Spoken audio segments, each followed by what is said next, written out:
My name is Ian Peisner. I'm the Tree Utah planting coordinator and arborist. This is our eco garden. It is at the Rose Park Library in Salt Lake City. We are here to plant a tree. We have a peach tree today, which will fit in nicely with the fruit trees, the nut trees, perennial flowers, and native plants. We use a lot of different tools when we're planting a tree. The first thing we want to make sure is that we're doing it safely. We want to remember first and foremost that those are tools, they are not toys. A lot of people, when they're walking around with shovels, want to carry them over their shoulder. We don't want to do that. When we swing it around, it tends to hit people in the face. When you're done with it, you want to lay it down flat on the ground like this, so nobody has a Three Stooges moment. If we're using a pick, you want to make sure everyone who you're working with takes a few big steps back. You don't need a big overhand swing. Just a little one of these is all you usually need. What we're shooting for is a hole that is about 2.5 to 3 times as wide as the root ball, so the diameter would be quite a lot larger than the pot or the ball and burlap your tree comes in. And you want it to be about the same depth as the root ball. If it's in a container, in a pot, we don't want to just measure in terms of the depth of the pot. You want to think about where the root flare actually starts. So you'll look on the trunk of the tree, you'll look all the way down, and right where that trunk flares out and the first major roots start, that's where you want to be set straight at the top of the ground. So that's where you're going to measure from for the depth of your hole. Once you have your hole all set, we'll take the tree very gently out of the pot.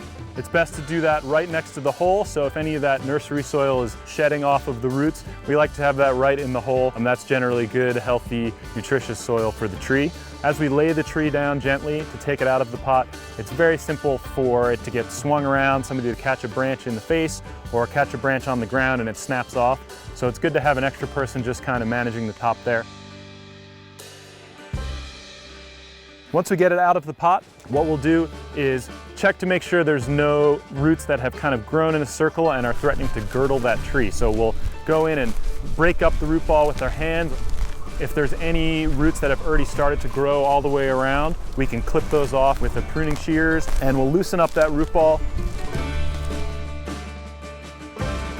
So once you've got your roots exposed and loosened up, what we like to do is sprinkle a little mycorrhizae spores on there. Mycorrhizae naturally occur in soil. They attach themselves to the fine root hairs at the end of the root structure of the tree and help the tree with uptake of nutrients and water.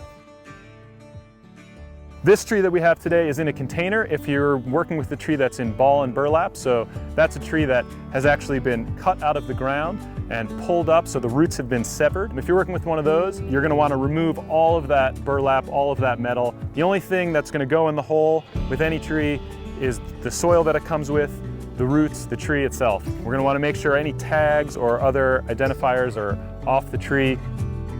Once we've carefully taken the tree out of the container and we've loosened up that root ball, we'll set it in the hole. We want to make sure that it's as close to perfectly perpendicular to the ground as we can. If you plant it at an angle, it's going to probably grow at that angle forever.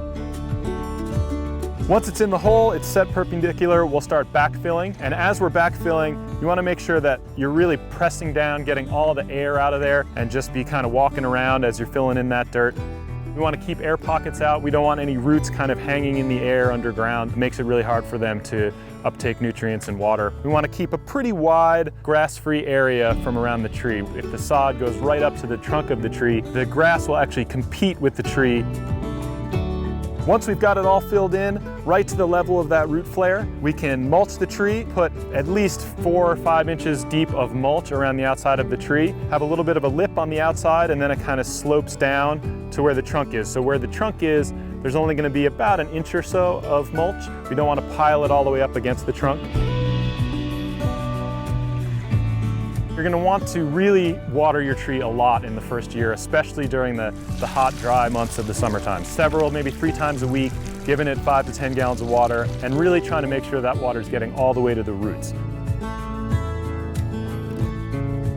So there's a lot of reasons why we plant trees at Tree Utah. Trees in general are very important to us. They pull carbon dioxide from the air. It's obviously helpful in trying to deal with climate change. They also provide a great deal of shade. Trees can also help with improving air quality. The leaves and branches actually act sort of as a net and will pull particulate matter out of the air. They can also help with water quality, slowing runoff and erosion. My personal favorite reason why I plant trees is because they're beautiful. At Tree Utah, we really like to use trees as a way to bring communities together, to connect us to the human community, our neighbors, but also to the rest of the world around us. Plants, animals, wildlife.